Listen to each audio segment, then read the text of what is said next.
Hello, নবম এবং দশম শ্রেণীর ব্যবসায়ী শিক্ষা শাখার বন্ধুরা সবাইকে আসসালামু আলাইকুম। আশা করি তোমরা সবাই ভালো আছো এবং মনোযোগ সহকারে পড়াশোনা করছো। তো আমরা ইতিমধ্যেই হিসাব বিজ্ঞান দ্বিতীয় অধ্যায় লেনদেন এর 3টি পর্ব আমরা ইতিমধ্যেই শেষ করেছি। আজ শুরু হচ্ছে চতুর্থ পর্ব। চতুর্থ পর্বে আমাদের থাকছে সৃজনশীল প্রশ্ন 3 নং থেকে। 3 নং সৃজনশীল প্রশ্ন কী আছে চলো আমরা দেখি। 3 নং প্রশ্ন আছে, দেখো যে লিগ্যাল এইড নামে জনাব আসফিয়া 2রা মে 2017 তারিখে তারা আইন ব্যবসা চালু করেন। প্রথম মাসের ঘটনাগুলো নিম্নরূপ। তার মানে এখানে আমাদের 2 থেকে 30 তারিখ পর্যন্ত কিছু ঘটনা উল্লেখ আছে। এরপর এখানে প্রশ্ন করছে ক নম্বর সৃজনশীল প্রশ্ন, সেবা সরঞ্জামের অপরিশোধিত মূল্য নির্ণয়। খ নম্বর, মাস শেষে জনাব আসফিয়ার মালিকানা সত্ত্বের পরিমাণ নির্ণয় করো।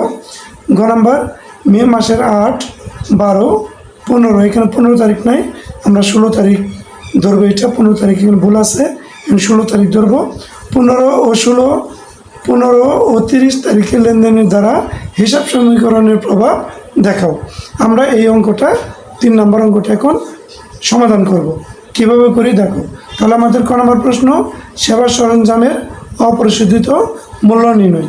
তাহলে সেবা সরঞ্জাম দেখো কোথায় করছে, মে 8 ধারে সেবা সরঞ্জাম ক্রয় করা হলো 40,000 টাকা। ধারে মানে বাকিতে। তাহলে বাকিতে যদি ক্রয় করে তাহলে এটা অপরিশোধিত রয়েছে, অর্থাৎ পাওনাদার 40,000 টাকা পাবে। এবং 30 তারিখে দেখো বাকিতে কৃত সেবা সরঞ্জামের মূল্য পরিশোধ 30,000 টাকা, অর্থাৎ বাকিতে কিনছে 40,000 আর মূল্য পরিশোধ করছে 30,000। তাহলে অপরিশোধিত কত আছে 10,000। এটা আমরা কীভাবে অঙ্ক করব দেখো। নাম্বার ক, সেবা সরঞ্জামের অপরিশোধিত মূল্য নির্ণয়। আমরা ঘট কাটছি, তারিখ, বিবরণ, টাকা। তাহলে মে 8 ছিল ধারে সেবা সরঞ্জাম ক্রয় 40,000 টাকা। তাহলে ধারে মানে বাকিতে সেবা সরঞ্জাম ক্রয় করছে, তাহলে এটা আমাদের অপরিশোধিত রয়েছে 40,000। কিন্তু 30 তারিখে এসে মূল্য পরিশোধ করছে, অর্থাৎ আগে পাওনাদার পাইতো 40,000 টাকা, 30 তারিখে মূল্য পরিশোধ করছে 30,000 টাকা। পাওনাদার পাইতো 40,000 টাকা আর 30 তারিখে মূল্য পরিশোধ করছে 30,000 টাকা। তার মানে এটি বিয়োগ হবে, বিয়োগ বাদ মূল্য পরিশোধ 30,000। তাহলে 40 থেকে 30,000 বাদ দিলে 10,000 টাকা আরও অপরিশোধিত থাকে। সুতরাং সেবা সরঞ্জামের অপরিশোধিত মূল্য 10,000 টাকা। খ নম্বর প্রশ্ন বলছে মালিকানা সত্ত্বের পরিমাণ নির্ণয় করো। আমরা ইতিমধ্যেই পর্ব 1 এবং 2 আলোচনা করেছিলাম যে মালিকানা সত্ত্ব সম্পর্কে আমরা ইতিমধ্যে আলোচনা করেছি যে সেটা কিভাবে আমরা করব। যারা যদি না বুঝতে পারো তাহলে পর্ব 1 এবং প্লেলিস্টে আমার ক্লাসগুলো দেওয়া আছে, পর্ব 1 এবং পর্ব 2 ভালো করে দেখে আসবা। তাহলে আমরা মালিকানা সত্ত্বের পরিমাণ নির্ণয় করার জন্য আমরা 3টি ঘর কেটেছি, তারিখ, বিবরণ, টাকা। 2017 তারিখ মে 1 তারিখে যে টাকাটা নিয়ে কারবার শুরু করছে, বিনিয়োগ করছে, সেই টাকাটার নাম মূলধন। আর এই মূলধনটা মালিকানা সত্ত্ব। তাহলে মূলধন আছে 1 লক্ষ টাকা। মূলধন কত? 1 লক্ষ টাকা। তারপরে মে 4 আছে অফিস ভাড়া পরিশোধ। তাহলে অফিস ভাড়া পরিশোধ এর একটা ব্যয়। অফিস ভাড়া পরিশোধ এর একটা কি ব্যয় হলে মালিকানা সত্ত্ব কমে, এই জন্য বাদ অফিস ভাড়া পরিশোধ মানে ব্যয় 18,000 টাকা। তাহলে 1 লক্ষ টাকা থেকে 18,000 টাকা বাদ দিলে 82,000 টাকা থাকে। তারপর মে 12তে বলছে মক্কেলদের নগদে আইনি সেবা দেওয়া হলো। তাহলে আইনি সেবা দিয়ে টাকা পাওয়া হলে এটা হলো সেবায়। এটা কি সেবায়। তাহলে আয় হয়েছে, আয় হলে মালিকানার সাথে কমবে না বাড়বে? অবশ্যই বাড়বে। এই জন্য এখানে যোগ হবে সেবায়। 82,000 টাকার সাথে 30,000 টাকা যোগ, তাহলে 82 আর 30 1,12,000 টাকা। মে 16 আছে কর্মচারীদের বেতন পরিশোধ। তাহলে বাদ বেতন পরিশোধ, এটাও একটা ব্যয়, পাশে ব্যয় লিখে দিলে ভালো হয়। বাদ ব্যয় বেতন পরিশোধ 10,000 টাকা।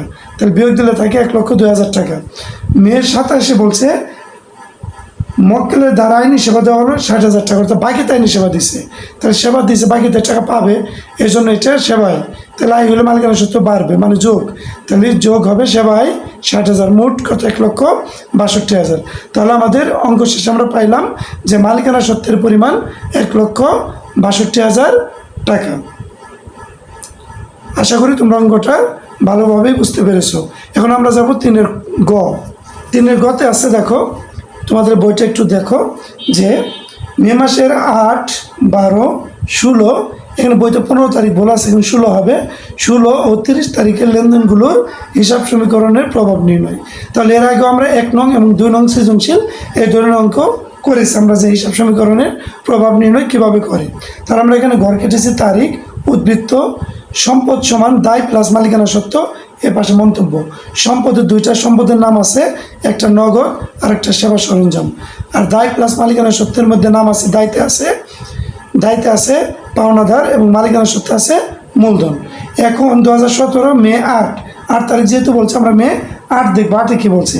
8-এ বলছে ধারের সেবা সরঞ্জাম ক্রয় করা হলো, বাকিতে সেবা সরঞ্জাম ক্রয় করছে।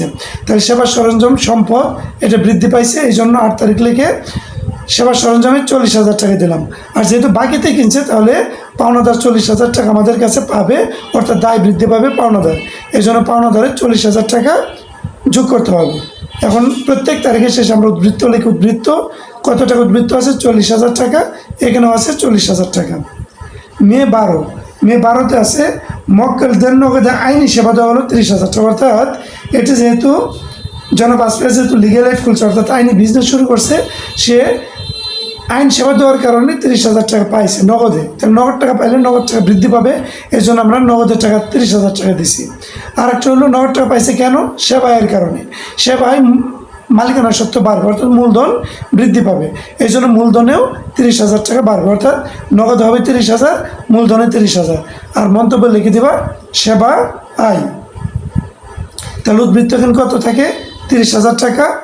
সেবা সরঞ্জাম আছে 40,000 টাকা, পাওনাদার আছে 40,000, আর মূলধন আছে 30,000 টাকা। এটা উদ্বৃত্ত। মে 16-তে আছে অফিস কর্মচারীর বেতন পরিশোধ। তাহলে বেতন পরিশোধ এটা কি? আয় না ব্যয় না সম্পদ না দায় না মালিকানা সত্ত্ব? অবশ্যই এটা ব্যয়। তাহলে ব্যয় হইলে নগদ টাকা চলে গেছে, অর্থাৎ নগদ টাকা কমবে। তাহলে 30,000 টাকা থেকে 10,000 টাকা বিয়োগ হবে।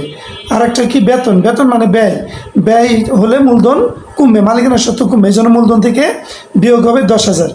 আর মন্তব্যে লিখে দিবে বেতন ব্যয়। তাহলে এটা উদ্বৃত্ত কত আসে? 30 থেকে 10,000 টাকা বিয়োগ দিলে থাকে 20,000, এখানে আছে 40, এখানে আছে 40, আর মূলধন আছে 30 থেকে 10 বাদ দিলে 20,000। লাস্ট একটা ঘটনা আছে মে 30-এ বলছে বাকিতে কৃত সেবা সরঞ্জাম মূল্য পরিশোধ 30,000 টাকা। অর্থাৎ তুমি যে কত দেখলা সেবা সরঞ্জাম বাকিতে ক্রয় করছে 8-এ 40,000 টাকা, তাহলে এই 40,000 টাকার ভিতরে 30,000 টাকা নগদে পরিশোধ করছে পাওনাদারকে। তাহলে পাওনাদার আগে ছিল 40, যেহেতু 30,000 টাকা পরিশোধ করছে, তাহলে 40 থেকে 30,000 টাকা বিয়োগ দিয়ে 10,000 টাকা থাকবে। আর নগদ টাকা চলে গেছে 30,000, এজন্য 20 থেকে 30,000 টাকা বিয়োগ হয়ে 10,000 টাকা থাকবে। অর্থাৎ এখানে 30,000 যেহেতু বড় আর এইটা 20,000 টাকা ছোটো, এই জন্য এখানে মাইনাস 10,000 টাকা থাকবে। 30 থেকে 20 বাদ দিলে মাইনাস 10,000। তাহলে উদ্বৃত্ত নগদে মাইনাস 10,000, সেবা সরঞ্জাম 40,000, পাওনাদার 10,000, মূলধন 20,000। তাহলে মোট আসে এই 40 থেকে 10,000 বিয়োগ দাও 30,000, 10 আর 20 যোগ দিলে হবে 30,000। তাহলে আমাদের সম্পদ আছে 30,000, দায় প্লাস মালিকানা সত্ত্বে আছে 30,000। তাহলে আমাদের সমীকরণ সঠিক হয়েছে। তাহলে অবশ্যই তোমরা অঙ্কটি বুঝতে পেরেছো। ইতিমধ্যে আমরা 1, 2 করেছি এইভাবেই। অতএব যদি না বুঝো ভালো করে আবার লেকচারটা আবার শুনে নাও, অবশ্যই তোমরা বুঝবে। আর একটা কথা তোমাদের মনে করিয়ে দিই, মন্তব্য কিছু ঘর খালি থেকে খেয়াল করছো কিনা। তোমাদের প্রশ্ন হতে পারে যে মন্তব্যের ঘরে কখন আমি লিখব? যখন তুমি দেখবা যে মূলধনের উপর প্রভাব বিস্তার করছে কোনো ঘটনা, অর্থাৎ মূলধন হয়ে কমছে তাহলে বাড়ছে, কী কারণে কমছে কী কারণে বাড়ছে সেই কারণটা তুমি মন্তব্যের ঘরে লিখে দিবা। ঠিক আছে? তাহলে আমরা 3 নম্বর শেষ করলাম। এরপর আমরা দেখব 4 নম্বর সৃজনশীল। 4 নম্বর সৃজনশীল দেখো, অঙ্কটা আছে সেলিম ট্রেডার্স ফেব্রুয়ারি 2017-এ জয়া ট্রেডার্সের নিকট নিম্নোক্ত পণ্য বিক্রয় করেন।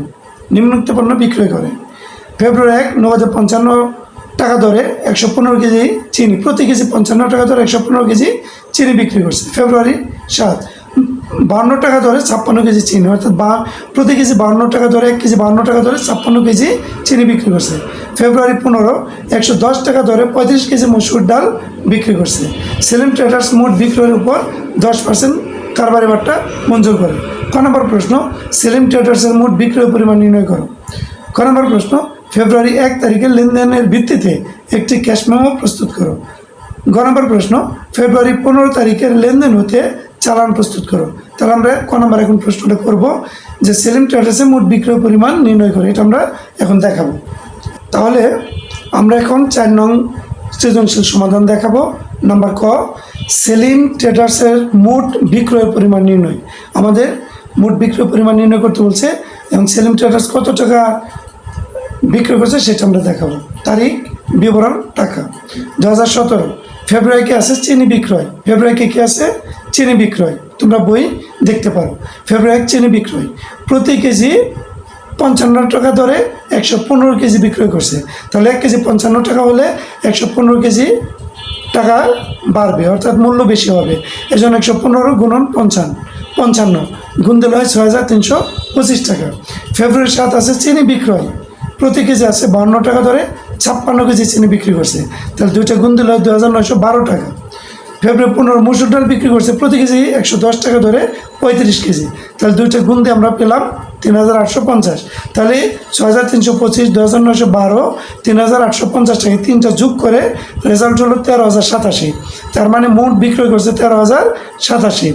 কিন্তু তোমাদের বইয়ে নিচে দেখো কারবারি বাট্টা ধরছে 10%। কারবারি বাট্টা মানে তুমি এই যে মোট টাকা যে বিক্রয় করছে সেলিম ট্রেডার্স, এই সেলিম ট্রেডার্স যার কাছে বিক্রয় করছে তাকে 10% বাট্টা দিছে, মানে 10% টাকা এখান থেকে কম নিছে। তাহলে 10% এখান থেকে বিয়োগ দিয়ে দেখাতে হবে। 10% তুমি কীভাবে বের করবা মোট টাকার উপরে, সেটা আমি বলছি, তোমরা ক্যালকুলেটারটা নিয়ে নাও। তুমি প্রথমে এই 13,087 টাকা ক্যালকুলেটারে উঠাবা। 13,087 টাকা উঠানোর পরে গুণ দিবা 10, গুণ দিবা কি 10, তারপর ভাগ দেবে 100। 13,087 গুণ 10 ভাগ 100, অথবা 13,087 গুণ 10 তারপর পার্সেন্টেজ টিপি দেবা। দিলে তুমি দেখবে এখানে 1308.7 আসবে। 0.7 মানে 70 পয়সা। আমরা এই 70 পয়সাটা দিয়ে না দিয়ে আমরা 8 টাকাকে 1 টাকা যোগ করে 9 টাকা দিয়েছি, অর্থাৎ 1309 টাকা হলো কারবারি বাট্টা। অর্থাৎ সেলিম ট্রেডার্স যার কাছে বিক্রয় করছে তার কাছ থেকে 1309 টাকা কম রেখেছে। এই জন্য এটা আমরা বিয়োগ দিয়ে দেখিয়েছি যে মোট এটা থেকে এটি বিয়োগ দিলে হবে 11,778 টাকা। তাহলে নিচে লিখে দিবা যে সেলিম ট্রেডার্সের মোট বিক্রয়ের পরিমাণ 11,778 টাকা। আশা করি তোমরা অঙ্কটা বুঝতে পেরেছ। এখন দেখবো আমরা খ নাম্বারটা আমরা এখন সমাধান করব। 4 নংয়ের খ নম্বর আমরা ইতিমধ্যে বইতে সৃজনশীল পড়েছি যে এখানে একটা ক্যাশ মেমো তৈরি করতে বলছে।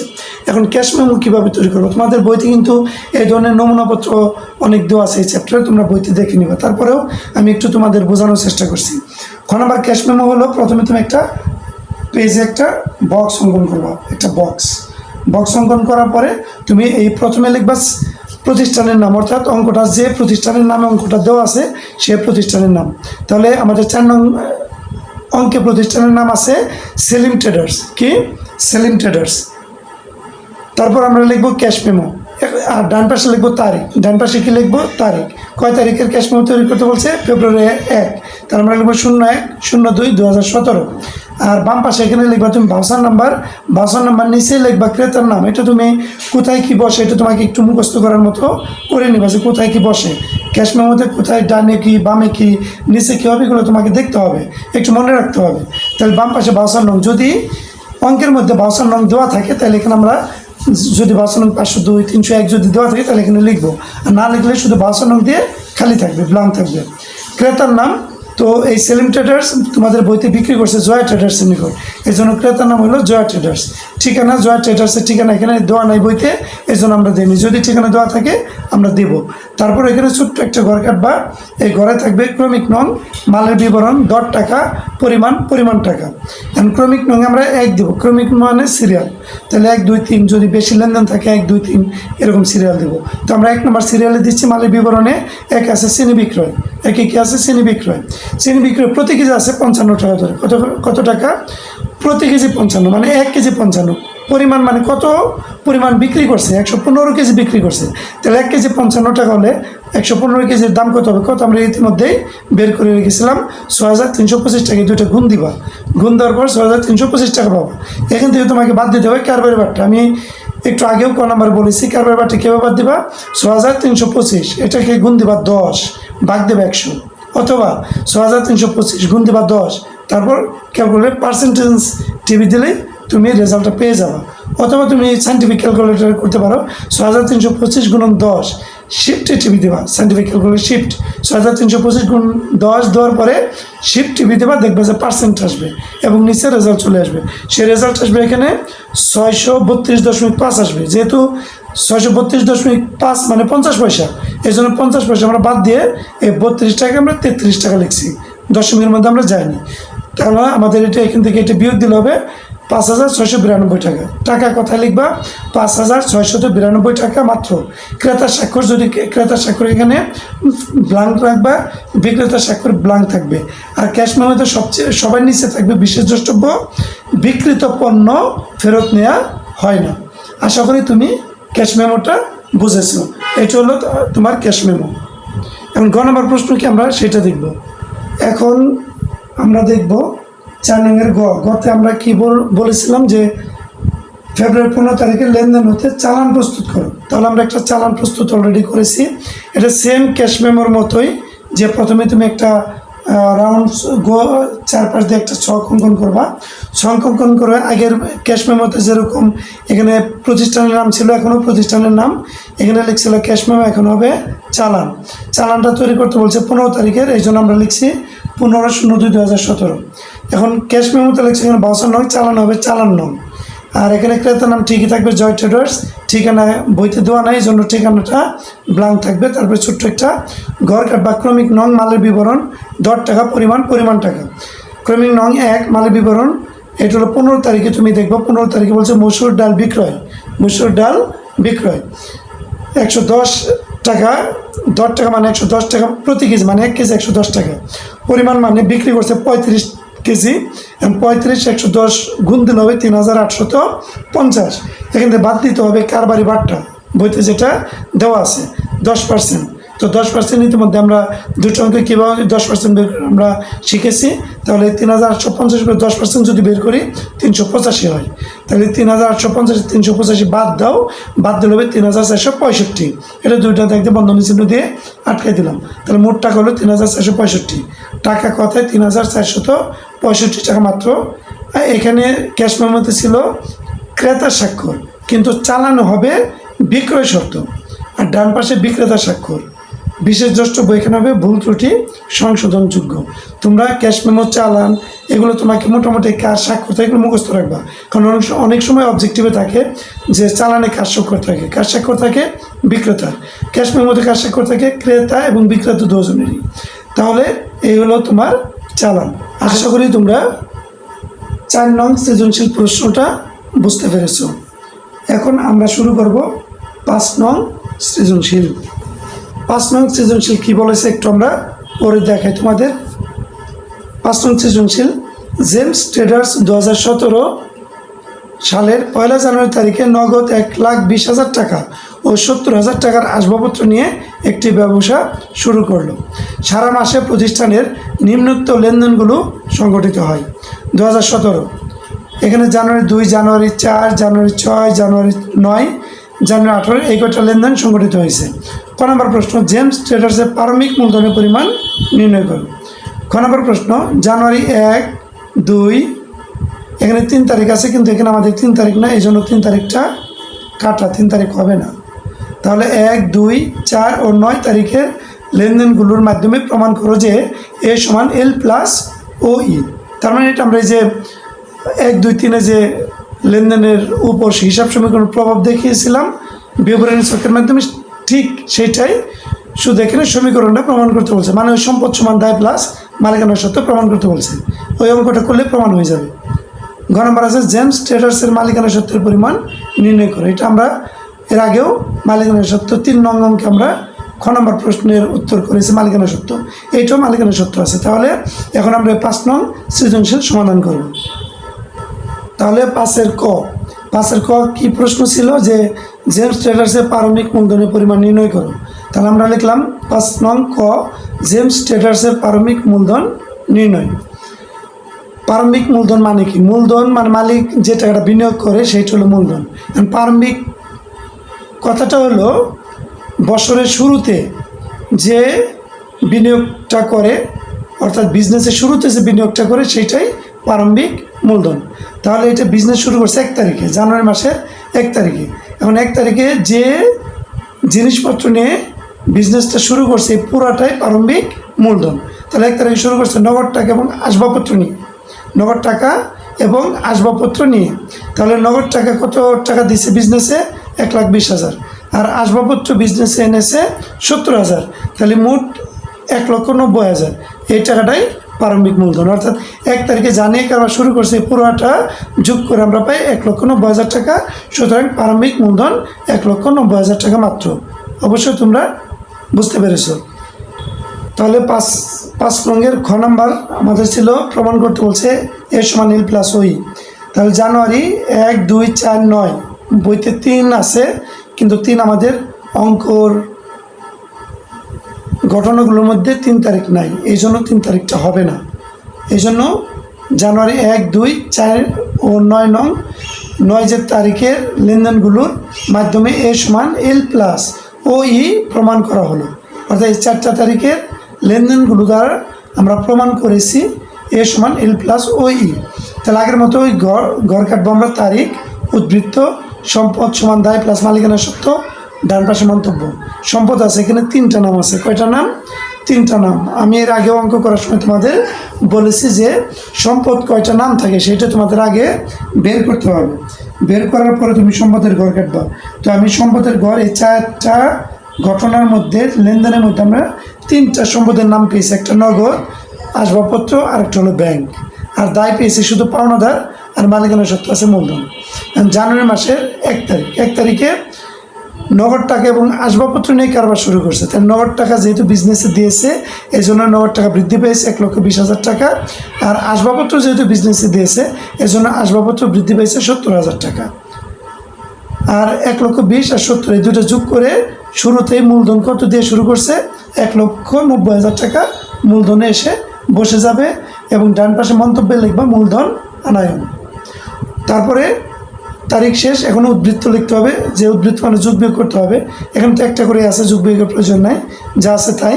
তাহলে নগদ আছে 1,20,000 টাকা, আসবাবপত্র আছে 70,000 টাকা, মূলধন আছে 1,90,000 টাকা। এটা উদ্বৃত্ত। জানুয়ারি 2 জানুয়ারিতে আছে প্রাইম ব্যাংকে 50,000 টাকা জমা দিয়ে প্রতিষ্ঠানের নামে একটি ব্যাংক হিসাব খোলা হলো। অর্থাৎ প্রাইম ব্যাংকে 50,000 টাকা জমা দিয়ে একটা হিসাব খুলছে। তাহলে টাকাটা, তোমার টাকাটা কোথায় দিছো? ব্যাংকে দিছো। তো আমি বলেছিলাম যে এর আগের ক্লাসে যে আমার কোনো কিছু অন্যের কাছে থাকলে সেটা সম্পদ। তাহলে এই যে ব্যাংকে যে টাকা দিলা, এই টাকাটা আছে ব্যাংকে। কার টাকা? আমার টাকা। তাহলে আমার টাকা যেহেতু ব্যাংকে আছে, সম্পদ ব্যাংকে বৃদ্ধি পাইছে। এই জন্য আমরা জানুয়ারি 2 ব্যাংকে দিয়েছি 50,000 টাকা বৃদ্ধি। আর তুমি যেহেতু ব্যাংকে জমা দিছো সেখানে তোমার সম্পদ বৃদ্ধি পাইছে, কিন্তু তোমার কাছ থেকে চলে গেছে কি? নগদ টাকা। এই জন্য নগদ টাকা এখানে বিয়োগ হবে, 50,000 টাকা বিয়োগ হবে। কী হবে? বিয়োগ। এখানে তুমি ব্র্যাকেটও দিতে পারো অথবা বিয়োগ চিহ্ন দিয়েও দিতে পারো। ব্র্যাকেটও দিতে পারো, বিয়োগ চিহ্ন দিয়েও দিতে পারো। তাহলে 1,20,000 টাকা থেকে 50,000 টাকা যেহেতু চলে গেছে এই জন্য বিয়োগ হবে, 70,000 টাকা থাকবে। আর এখানে তো 70,000 টাকা আছে, আর ব্যাংক আছে 50, আর 1,90,000 টাকা থেকে বাদ যায় না, তাহলে 1,90,000 টাকা এখানে আছে। এটা হলো তোমার 2 তারিখের পরের উদ্বৃত্ত। এখন আসো 4 আছে পণ্য ক্রয় করছে 45,000 টাকা। তাহলে পণ্য যেহেতু ক্রয় করছে 45,000 টাকা, তাহলে টাকা আসছে না? চলে যায়। কেন? ক্রয়ের কারণে। এই জন্য ক্রয় হলো ব্যয়। ব্যয় কী হয়? মূলধনের সাথে বিয়োগ হয়, অর্থাৎ মূলধন কমে যায়, মালিকানা সত্ত্ব কমে যায়। এই জন্য মূলধন থেকে বিয়োগ হবে, জানুয়ারি 4 মূলধন থেকে বিয়োগ হবে 45,000 টাকা। তাহলে 45,000 টাকা মূলধন থেকে বিয়োগ দিলাম। এখন এটা তো ক্রয় করলাম, ক্রয় করে নগদে দিয়েছি কত টাকা? তোমরা একটু বইতে একটু খেয়াল করো, নগদে দিয়েছি 20,000 টাকা। তাহলে নগদ টাকা আমার কাছ থেকে চলে গেল 20,000, তার মানে নগদ টাকা থেকে 20,000 টাকা বিয়োগ দিয়ে দেখাইলাম। আর চেকে দিয়েছে 15,000 টাকা। তাহলে চেক যদি দিয়ে দেয় সে ব্যাংকে থেকে টাকা নিয়ে নেবে, অর্থাৎ ব্যাংকে টাকা কমবে। এই জন্য ব্যাংকে থেকে 15,000 টাকা বিয়োগ। এখন তুমি কিনছো 45,000 টাকা, তুমি নগদ দিয়েছো 20,000, ব্যাংকে দিয়েছো 15,000 চেকের মাধ্যমে। তাহলে 20 আর 15 35,000 টাকা তুমি প্রদান করেছো, বাকি আছে 10,000। এই 10,000 টাকা বাকিতে বলে ধরতে হবে। এই জন্য বাকিতে যেহেতু 10,000 ক্রয় করছো, সেটা পাওনাদার টাকা পাবে, দায় বেড়ে যাবে। এই জন্য পাওনাদারের ঘরে 10,000 টাকা বসে যাবে। তাহলে এখন উদ্বৃত্ত কত? 70 থেকে 20 বাদ দিলে 50,000, এখানে 70,000, এখানে 50 থেকে 15,000 বাদ দিলে 35,000, এখানে 10,000, এখানে 1,90,000 থেকে বাদ দিলে 45,000, থাকে 1,45,000। লাস্ট একটা তারিখ আছে জানুয়ারি 9। জানুয়ারি 9 আছে বেলাল এন্টারপ্রাইজ অবশিষ্ট পাওনা 10,000 টাকা পরিশোধ করা হলো। অর্থাৎ তুমি যে বেলালের কাছ থেকে যে পণ্য ক্রয় করে থাকে তার সে যে টাকা পাইছিল এই যে 10,000, এই 10,000 টাকা পরে পরিশোধ করছে। তাহলে পরিশোধ করলে আগে 10,000 টাকা পাওনাদার পাইতো, এখন পরিশোধ করলে আর পাবে না। এই জন্য 10,000 টাকা পাওনাদার থেকে 10,000 টাকা বিয়োগ হবে। আর 10,000 টাকা যেহেতু তুমি নগদ টাকা দিছো তাহলে নগদ টাকা কমে গেছে, এই জন্য 50,000 টাকা নগদ থেকে 10,000 টাকা কমবে, অর্থাৎ বিয়োগ হবে। তাহলে বিয়োগ দিলাম। এখন উদ্বৃত্ত কত থাকে? 50 থেকে 10,000 বাদ দিলে 40,000, আর এখান থেকে 70,000, 35,000, 10,000 বাদ দিলে কিছুই থাকে না, এখান থেকে 1,45,000 টাকা, এটা উদ্বৃত্ত। এখন মোট তুমি এই যে সম্পদ আছে 3টা নগদ আসবাবপত্র ব্যাংকে 3টা যোগ করবা, যোগ করে দেখবা 40, 70 আর 35 যোগ করলে 1,45,000 টাকা। আর দায় প্লাস মালিকানা সত্ত্ব এখানে নাই, মালিকানা সত্ত্ব 1,45,000 টাকা। তাহলে সম্পদ সমান দায় প্লাস মালিকানা সত্ত্ব, সম্পদ হলো 1,45,000 টাকা, আর দায় প্লাস মালিকানা সত্ত্ব 1,45,000 টাকা। তাহলে তুমি নিচে লিখে দিবে এখানে এ সমান 1,45,000 টাকা এবং এল প্লাস ও ই সমান 1,45,000 টাকা। সুতরাং এ সমান এল প্লাস ও ই প্রমাণিত, এটুক নিচে লিখে দেবা। আশা করি অঙ্কটা তোমরা বুঝতে পেরেছো। 5-এর খ। এখন আমরা করব 5-এর গ। 5-এর গ তোমরা ইতিমধ্যেই পড়েছো, জেমস ট্রেডার্সের মালিকানা সত্ত্বের পরিমাণ নির্ণয়। তাহলে জেমস ট্রেডার্সের মালিকানা সত্ত্বের পরিমাণ নির্ণয়, তারিখ, বিবরণ, টাকা। এর আগেও আমরা এভাবে অঙ্কটা করেছি। তাহলে প্রথমে মালিকানা সত্ত্ব, প্রথমে হলো মূলধন, যে টাকাটা নিয়ে কারবার শুরু করছি। ইতিমধ্যে আমরা কতে বের করেছি? জানুয়ারি 1 মূলধন, মূলধন 1,90,000 টাকা। কিন্তু তুমি লিখতে পারো ক হতে প্রাপ্ত। কি হতে প্রাপ্ত? ক হতে প্রাপ্ত। এখানে লিখে দিতে পারো ক হতে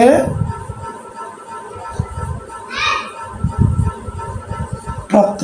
তাহলে ক হতে প্রাপ্ত মূলধন কত? 1,90,000 টাকা মালিকানা সত্ত্ব। জানুয়ারি 4 আছে দেখো পণ্য ক্রয় করছে 45,000 টাকা। তাহলে পণ্য ক্রয় এটা ব্যয়, ব্যয় হলে মালিকানা সত্ত্ব কমে, এই জন্য জানুয়ারি 4 থেকে মাইনাস মানে বাদ পণ্য ক্রয় ব্যয় বাদ দিছে 45,000 টাকা, থাকে 1,90,000 থেকে 45,000 টাকা বাদ দিলে 1,45,000 টাকা। জানুয়ারি 6 আছে দেখো 80,000 টাকার পণ্য বিক্রয়, বিক্রয় মানে আয়, বিক্রয় মানে আয়, আয় হলে মূলধন বাড়ে, মালিকানা সত্ত্ব বাড়ে, এই জন্য এটা যোগ হবে, যোগ পণ্য বিক্রয় মানে আয়। 1,45,000 টাকার সাথে 80,000 টাকা যোগ করতে হবে, তাহলে যোগ করলে 2,25,000 টাকা। জানুয়ারি 18 আছে মালিক নিজ প্রয়োজনে ব্যাংক থেকে উত্তোলন করছে। তাহলে ব্যাংক থেকে যেহেতু উত্তোলন করছে ব্যবসা থেকে টাকা চলে গেছে, এজন্য মালিকানা সত্ত্ব কমে যাবে, এজন্য মাইনাস উত্তোলন 8,000 টাকা। তাহলে 2,25,000 টাকা থেকে 8,000 টাকা বাদ দিলে 2,17,000 টাকা থাকে। এই দুটো দাগ আটকে দিবা, তাহলে উত্তর মালিকানা সত্ত্বের পরিমাণ 2,17,000 টাকা। তাহলে আমরা অঙ্ক করলাম সৃজনশীল লেনদেনের 3, 4, 5। আশা করি অঙ্ক 3টা অবশ্যই বুঝতে পেরেছো। এই 3টা অঙ্ক বাসায় ভালোভাবে প্র্যাকটিস করো এবং আগামী ক্লাসে আমরা লেনদেন অধ্যায়টা শেষ দিব। এবং যদি ভিডিওটি ভালো লাগে অবশ্যই তোমরা লাইক, কমেন্ট, শেয়ার করবে এবং পরবর্তী ভিডিও পাওয়ার জন্য সাবস্ক্রাইব করবে।